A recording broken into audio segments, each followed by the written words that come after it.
Beijing येथे राष्ट्रीय सुरक्षा सल्लागार अजित डोवाल यांची चीनचे उपराष्ट्रपती हान झेंग यांच्याशी सीमावर्ती भागात शांतता आणि सुव्यवस्था दृढ करण्याबाबत चर्चा.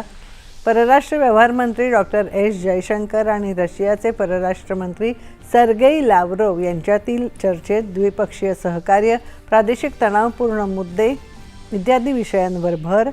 सेमीकंडक्टर, कृत्रिम बुद्धिमत्ता, डेटा सेंटर्स, नवीकरणीय ऊर्जा आणि प्रगत उत्पादन यासारख्या क्षेत्रांमध्ये जपानी कंपन्यांसाठी भारतात मोठ्या संधी असून गुंतवणूक करण्याचं पियुष गोयल यांचं आवाहन.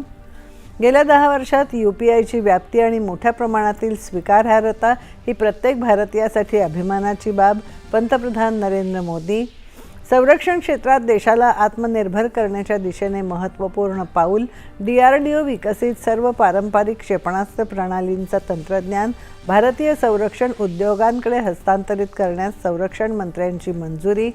राज्यातील आदिवासी विभागाच्या वसतिगृहातील प्रवेशासाठीचे वयोमर्यादेची अट रद्द करण्यात आल्याची अशोक उईके यांची घोषणा.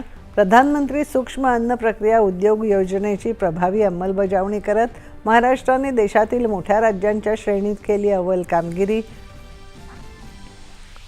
मुख्यमंत्री देवेंद्र फडणवीस यांच्या हस्ते प्रो गोविंदा लीग 2026च्या चौथ्या हंगामाचं उद्घाटन. दहीहंडीला जागतिक स्तरावर नेण्याचा निर्धार मुख्यमंत्र्यांकडून व्यक्त. आणि भारत श्रीलंका दरम्यान दुसऱ्या कसोटी क्रिकेट सामन्यात तिसऱ्या दिवशी भारत मजबूत स्थितीत.